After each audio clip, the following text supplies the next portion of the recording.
Oh, so here is the southeastern little quadrant that we have. So we have an orchard, um, and while maybe 100 trees had been planted out here, we have maybe 10 that are living because we had a couple of years interspersed there where we didn't water and lost some trees. We also have a strawberry patch that is totally overgrown and doesn't produce any strawberries. And then we have some asparagus out here that has done pretty well, like just by itself. So we're gonna slowly add asparagus until we have a much bigger field. And then in the back here, so I'm nice and warm in my truck right now because it's sprinkling and windy, is the backside of the greenhouse.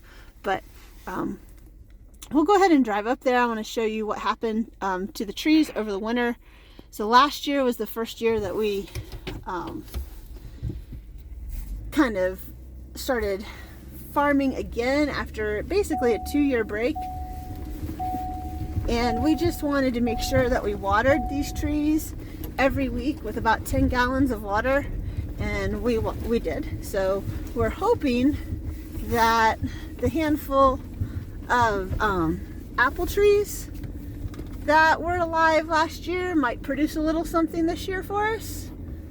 So let's go check it out.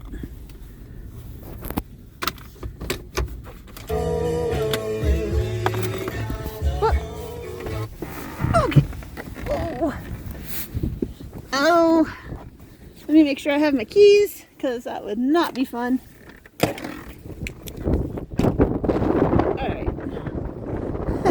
That was not me. I don't know who came up here in the truck or tractor.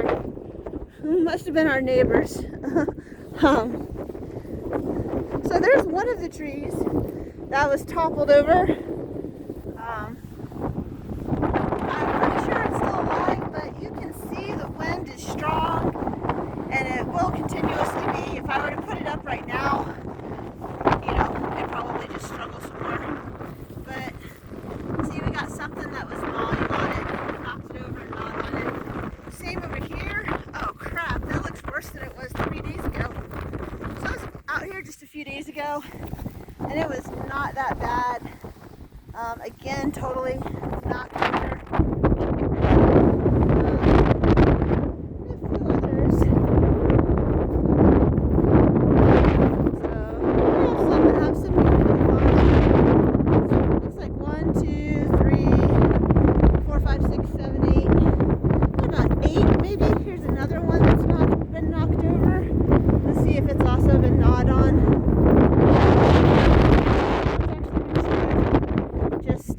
Trampled and knocked to the ground, but it's definitely not the wind because these that were dead, they're still standing.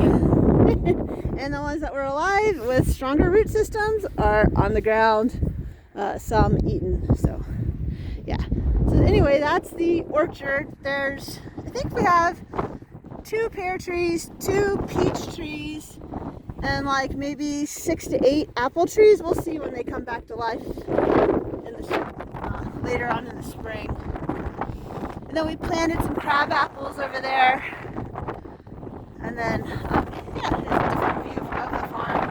So that is the field I was in earlier. That's where our pumpkin patch was down there. And then the greenhouse, between the orchard and the greenhouse, is a strawberry patch. We'll go check that out.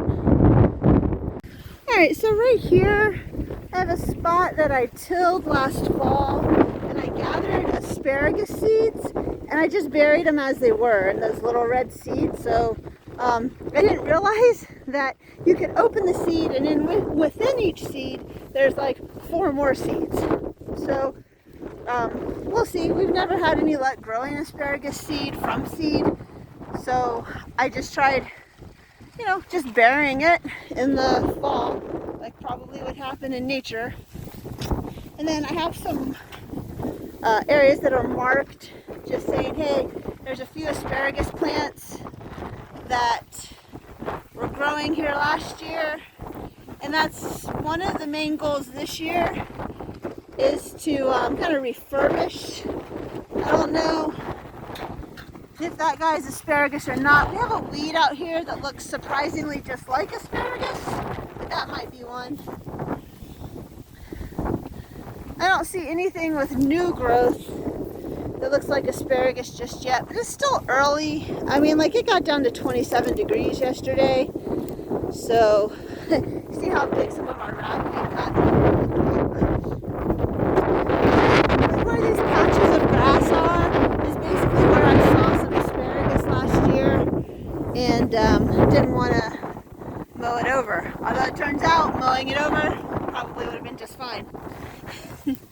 And then over here we actually have, gosh, I don't know, maybe 150 feet of strawberries. So our strawberries do really well with growing the foliage, and we've weeded them by hand, and you know, the weeds come back, but hardly any fruit at all.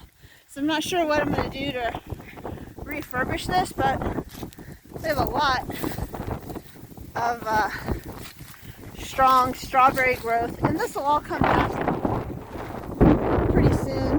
It'd be nice and green and beautiful. But it goes all the way down. Keep going. I thinned it out pretty well down here last year. So these plants look a little better. Probably because they were thinned out. And then, so what we did when we weeded is we left the grass, but we pulled up any of the weeds, and now some of the grass is even just lodged over.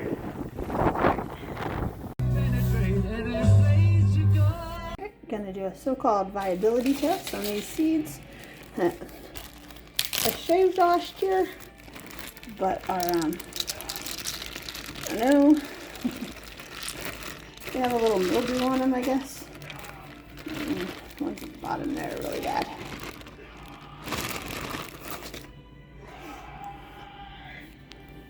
I'm betting I get like 3 good seeds. Okay, they're just all so light. It looks like they're all floating. That's not good.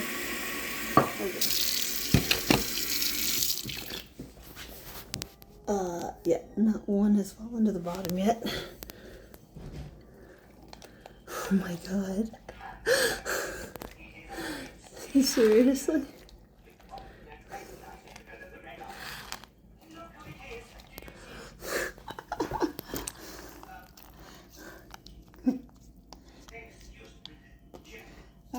Maybe we have to soak them for a little bit, because certainly there's a few.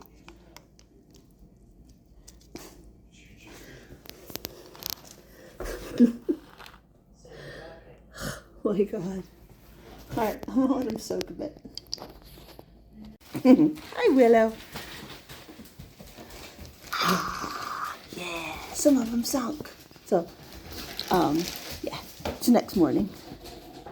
Yes. All right, good morning.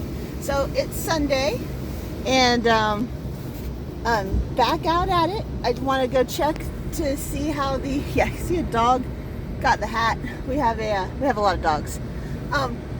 They're all inside dogs, so they're always chewing up our stuff. But anyway, Sunday morning. This is gonna be my last day of farming for, you know, because the work week. So I think that's how I'm gonna upload the videos, just maybe weekly or bi-weekly on what I did that weekend.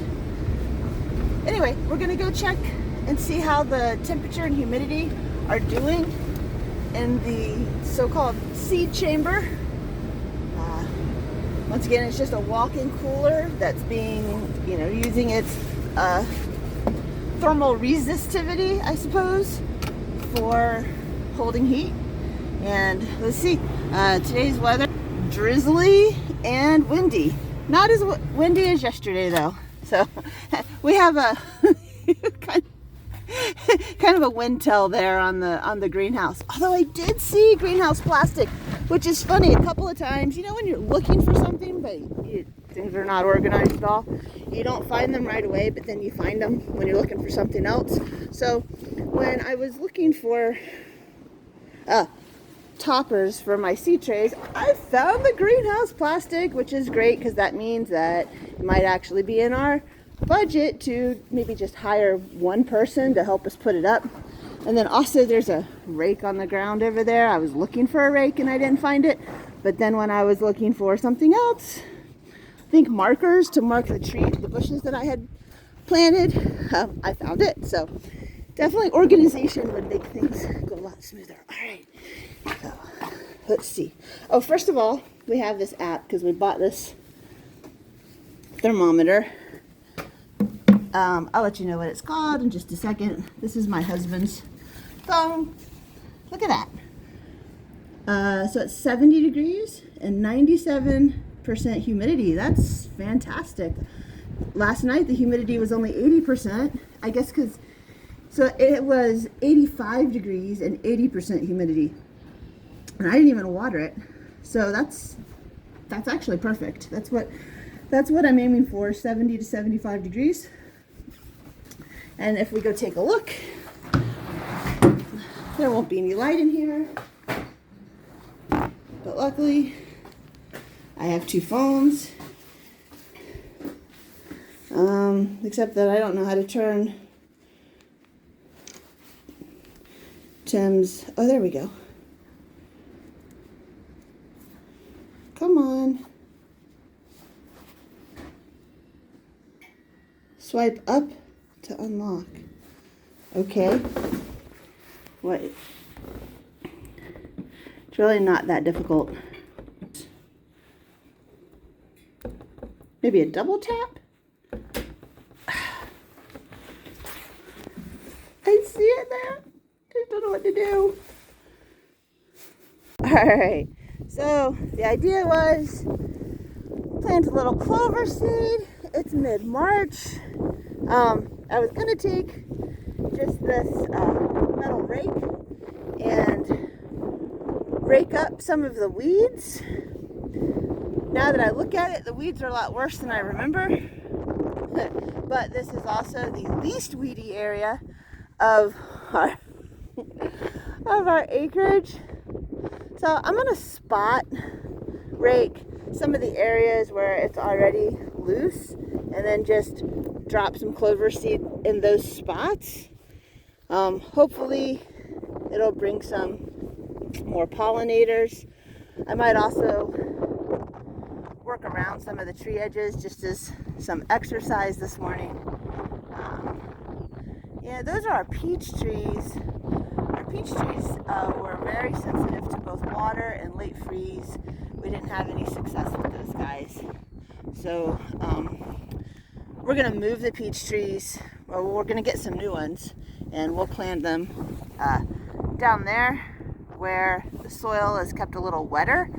So they're less likely, once they're mature at least, to have any issues from drought. And I don't know much about apple trees, but this looks good to me in the sense that there's budding. I mean, a little bit. They look frozen, which makes sense. I think it got into the low 30s last night. So we'll see. I'm not going to prune them this year because I pruned them last year and we didn't have like any growth. But that also could have been because the year before they were severely traumatized isn't the word, but you know, they went through a drought because they weren't watered. So this year, however, they had good watering. We fertilized them once, and they were pruned beforehand. So hopefully, all will go good with our apple trees this year. There we go. Oh. All right, let's try that again. Oh, the wind may make it bad, huh? So let's see here. Okay. Let's do one of those fancy sequences where you can actually see it work. So there's a nice mound here. We have a lot of folds. So I'm also trying trying to just simply do more exercise. So I'm kind of viewing it that way too. And then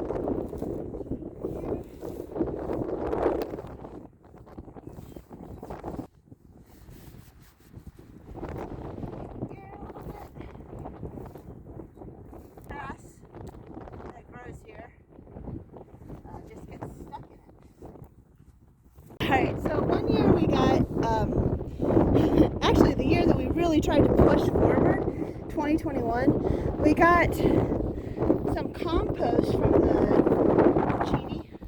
I'm not going to say specifically who it was, but, you know, it was in the city of Cheney, and none of our sprouts grew at all. And so I just threw it out here, thinking, well, if it was something we did, maybe the soil was too too cold, then it's kind of good compost. I mean, this is, you know, rocky and, you know, full of wood chips, and it's just, you know, it's just kind of a very coarse compost. We went cheap. But, as you can see, we poured it out here last year, and every spot that it is, there is absolutely no weeds. So, oh no, look here. Here we have a little tiny bit of growth in it. But it looks, for the most part, like there was some kind of herbicide in that compost. Son of a bitch. That really, I'd say if there were 3 factors that year that killed that season, that was one of the top 3.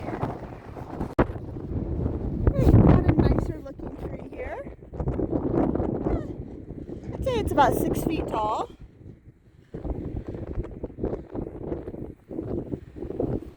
They almost always get wind damage on the leaves. The leaves just get completely torn up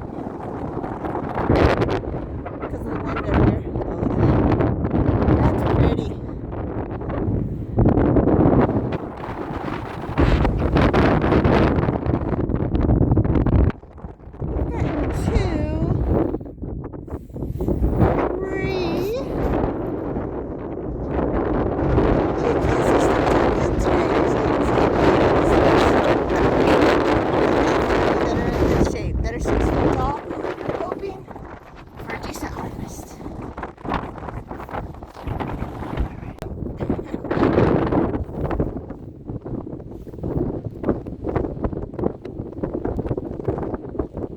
That wind.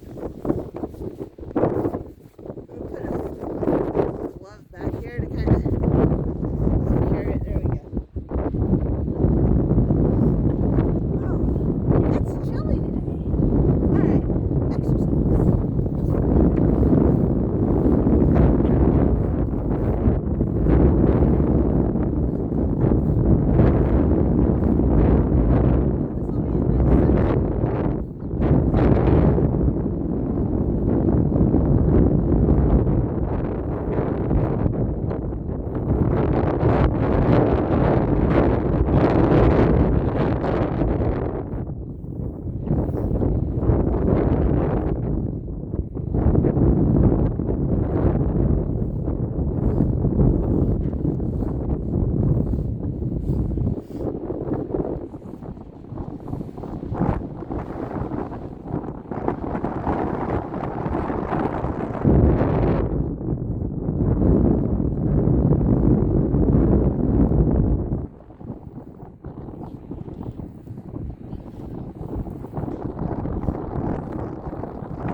the next step is going to be to mix some clover seed with some potting soil, put it in the bucket, and then chuck it out in a few spots that I raked clear of the old weeds from last fall.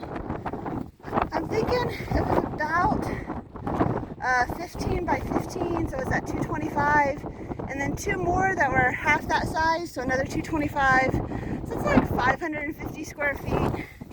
And this is 1,000 square feet, so I'll use about half of it and try to get it over those 3 spots. So I'm also taking a video of what the clover looks like when it comes out, because this 2-pound bag was just $10, so it was only $5 a pound, which is pretty cheap compared to what I saw online. But it says, oh, right there, it says 2.5% coating material, 0.01%, 2.4, that top line there, 2.47% of white clover. And I don't really know what that means.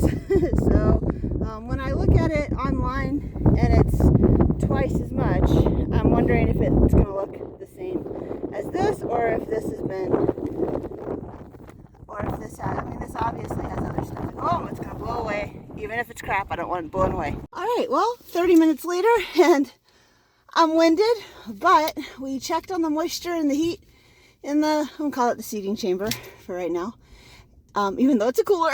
And then, yeah, I scraped up about 1,500 square feet of weeds and put in a clover potting soil mix, just sprinkled it on top.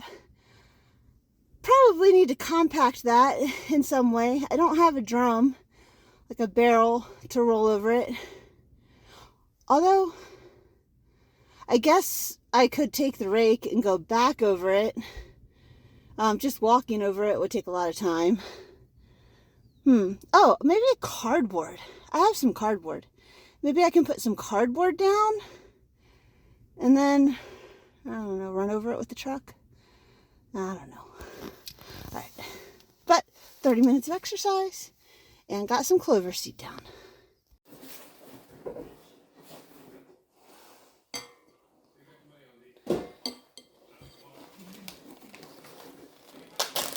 Oh. The ones floating are going to go in your blue bag, and the few that have fallen down to the bottom are going to go in a green bag. And I'm going to go plant these pretty much right now, and we'll see if the ones floating are actually non-viable seeds.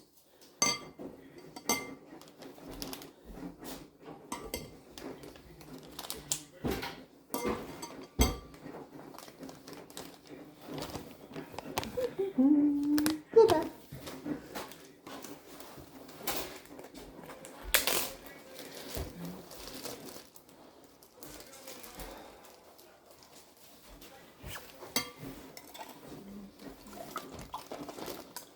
I have to say they do look a little different. They've got a little more green to them, a little more bump in the middle.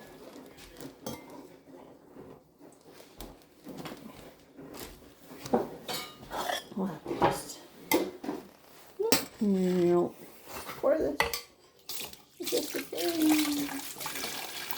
Not most of them.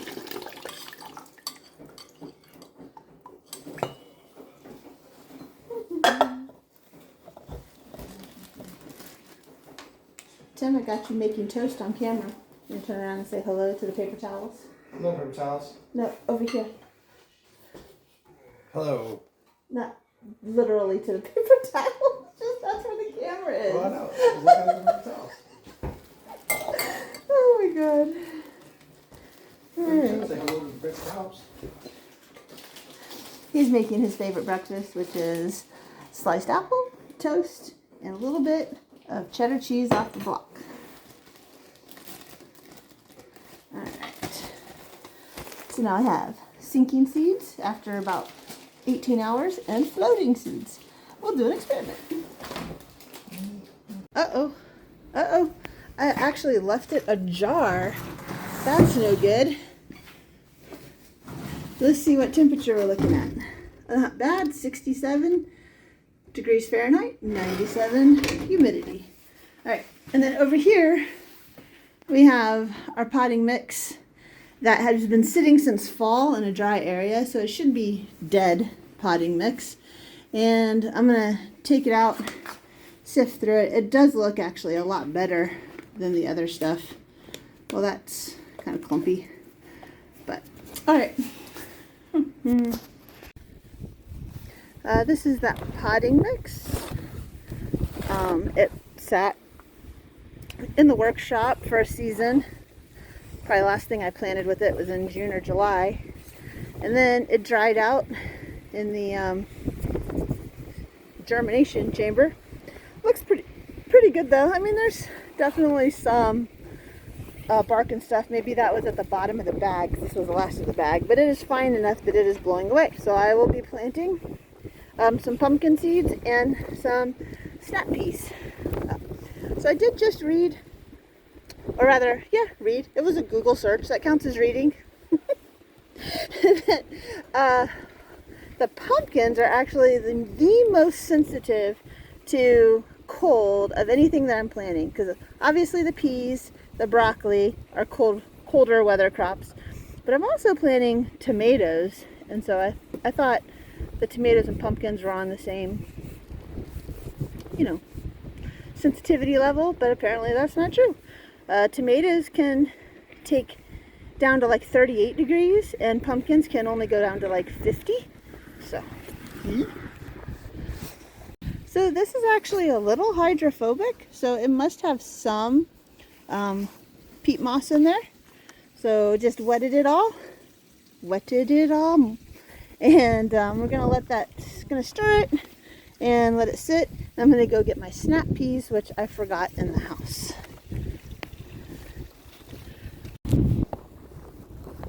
I don't know why it thinks it's. So this is still not really wet. Like you can see down here, the water is just sitting on top, and then in some of these other trays, it's just dry. So it's going to take longer for this to hydrate than me just running back and getting my peas from the house. So I'm going to use this as an opportunity to go get another 30 minutes of exercise. All right, was out here at 8:30 this morning, and I did about 30 minutes of exercise, and I was worried because my clover is not compacted at all. I raked some areas free of weeds, and then here's one of them over here, and then I just mixed the clover seed with some soil and spread it, and it's moved, so that's good. At least the wind didn't blow it away. And I thought, well, it'll probably drizzle, but if it rains, it can also wash the seed away. So here we go. I'm going to go for another 20-30 minutes of exercise, as that's one of the main aspects of trying to revitalize the farm is good mental and physical health.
Next is over here.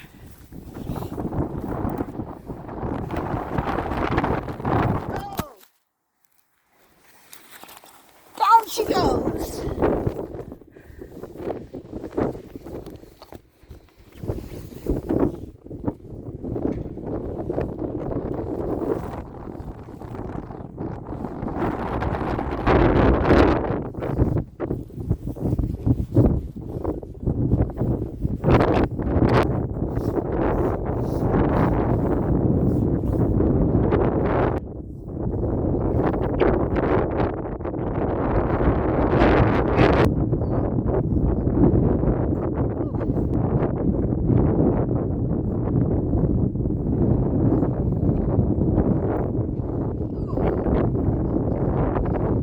Last time I actually exercised was last season.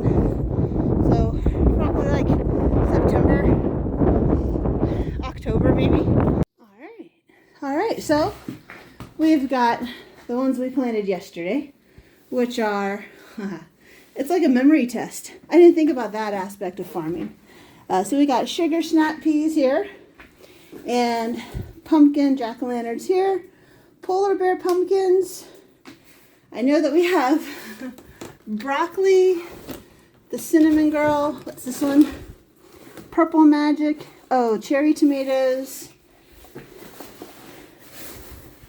And this one, oh, the brandy boy, that's right, on this side. And then on this side, I just planted the more cold tolerant vegetables to make sure that I get those planted before the tomatoes and, well, I was going to say pumpkins, but I soaked all my pumpkin seeds. And I did want to plant pumpkins because they take so long. I'm going to have to uppot those. But we got sugar snap peas here closest to me. And then pumpkin seeds that floated, pumpkin seeds that settled, and broccoli. Green broccoli. All right. And our heater's on. And we have our humidifier reading here too. Nice and high. I'll go ahead and, soil still feels damp. That's good. I'm going to go ahead and move him to another one. Do I have a broken plastic here anywhere? No. Maybe this guy. I'll put him in here. It does feel just a little drier. Going in and out of the cooler. Let's pump down to 60, which is kind of the opposite of that idea that it should be just a little warmer during the day. Closing it solid this time. And coming on out through my booby-trapped shop. And yeah, we'll get to going. Hi, Buttercup. Hi, Buttercup. This is Buttercup, this is Pepper, and this is Lotus. One of the ironic things about gardening is that, so this is in front of the house, and while I would love to have a lot of beautiful flowers in front of the house, I know that that's going to take money and time, and my priority is going to be on trying to grow vegetables. So I'm just going to go ahead and take some more clover seed and get a cover going on here so that the weeds don't come back too badly. All right. Buttercup, you tied yourself up. What'd you do, girl?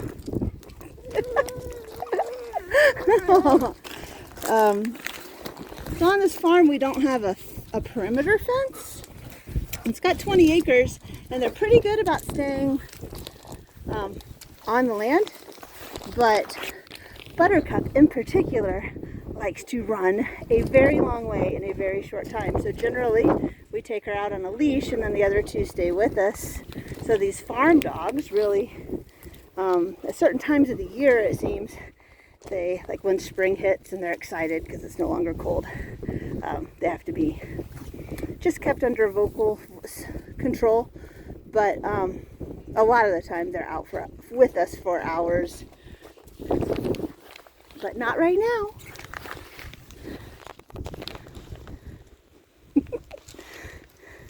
And Pepper is Lotus's daughter. Pepper! She's a Spangled. She's half Springer Spaniel and half Golden Retriever. And she is just the smartest, cuddliest little girl. Isn't she, Lotus? Yeah. Poplar cuttings. They're going to go in this bucket of water. All right. Out here one more time. It's about 4:20. And what I'm going to do is I need to plant the pumpkin seeds that I soaked. Because I soaked them all, so I need to go ahead and plant them all. And I have an area here that I tilled last fall, and I'm going to try, because I have so many of those pumpkin seeds, although I don't know if any of them are really viable. But if they are viable, it'll be a useful experiment. I'm going to fill one of these seed trays up with just literally soil from the ground. And part of the theory there is that the seeds are a little bit smart, and they will adjust to the soil that they are in. And so the plants that grow from the in-ground soil will be better equipped when transplanted into the in-ground soil. Yeah, it's common sense, right? But this is, it's kind of a clayey loam. It does get compact pretty easily and oversaturated, but it's not bad. Like, we grow stuff in it all the time without amending it. So it would be better if it wasn't quite so clay and it drained a little better. But I've noticed when we tried to start seeds in it, it does harden up. But if I have now a moisture gauge, right, that detects what the humidity is. And because we have that, we can go ahead and make sure that almost clayey soil does not dry completely out. So we'll give this a try. Oh, here we go. So we're going to do one tray of New Life organic potting soil mix that has the mycorrhizae in it. We'll do one tray of just washed play sand that I got at Walmart for literally $2 a bag because they had a couple small holes in them. And then we have one that's just going to be peat and one that's just going to be actual soil, farm soil. Oh, I forgot to press record. All right, so we have all these pumpkin seeds that are questionable. They may not germinate at all. But these were harvested last year. Kept dry, well, okay, a little tiny bit of mildew formed and then kept dry since November, but not cool. So I soaked them overnight. The ones in the green bag fell to the bottom, so they may be viable.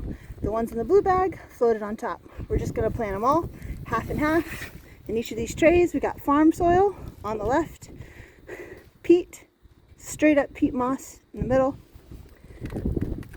potting soil, the New Life potting soil that has that mycorrhizae in it, and then just straight up play sand. All right, left to right alphabetically, farm soil, peat, potting soil, and sand. And cinnamon girl pumpkins. Let's get the soil saturated. Get going. Sounds like a song. Soil saturation. All right.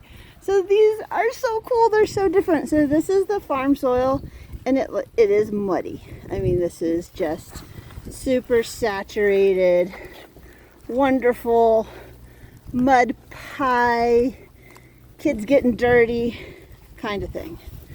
All right. And then this is the peat, and it's still fluffy even though it's wet, which is pretty cool. It's very kind of like, I don't know, sawdust-like, which is another medium I want to try maybe next year. And then this is the potting soil. You can see that it has additives in it, maybe a vermiculite, a little bit of peat, and some soil.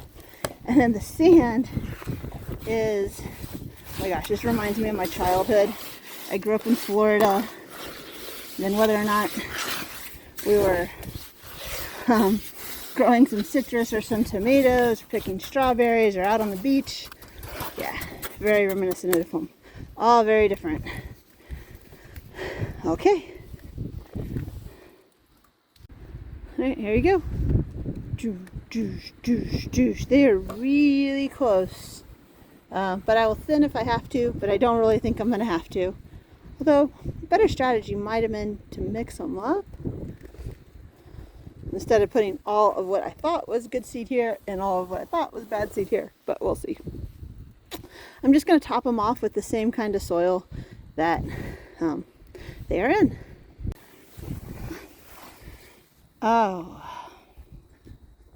I'm recording. I'm a little worried. You see, there's a bundle of about 7 trees here, and then there's 2 trees down there, 1 pear and 1 Honeycrisp apple I got from the Tractor Supply Company for just $18. Like, what? That was awesome.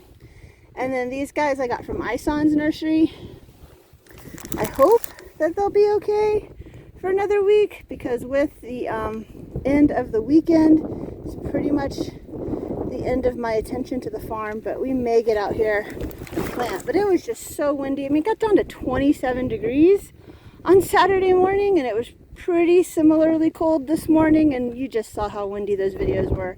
So yeah, anyway, maybe that cold weather also helped them stay dormant in their hopefully airtight plastic containers there. And we'll try to get those in the ground by next Saturday evening at the latest. I say that with... I also couldn't find my shovels. I have 3 shovels. Couldn't find any of them. I had to borrow Piper's because I didn't have one. Organization. It kills you too. Alright. Oh, I'm going to put these in the... Well, if I put them in the workshop, they might get warm. Alright, I'll find a place to put these so that I'm not driving around with them all week in the back of my truck. That's not good for them. Okay, bye! Okay, so this is where I decided on placing the apple trees. Hopefully the dogs will not come out here, or deer will not walk in here and think, ooh, nice new wood. You know, now that I've said hopefully that won't happen, I hear how stupid that is. So I'm going to put them up there on the workbench, because we also have goats, although I don't think that they'll come in here, but better safe than sorry. But when I was getting all of our things, I know it's a complete wreck. This is just like this garage a handful of times, maybe 3 or 4 times, like serious organization over the last 10 years, and it always gets like this. You'd think that we could be diligent enough about not doing that, but it's hard, especially when you're tired out here. But that's one thing I'm going to try to fix. I want it to be an organized place. All right, anyway, but I found my lilac, and it had been sitting a little bit in the back of the truck on its side, and its leaves got a little wilted, so I'm going to go plant this guy in a bag. I think that that'll help. I don't really know that that'll help, but I feel like I need to do something, and I don't feel like leaving it in a bag and putting it in a semi-dark location is going to be, leaving it in this bag and putting it in a semi-dark location is going to be good for it. So, all right, never ends.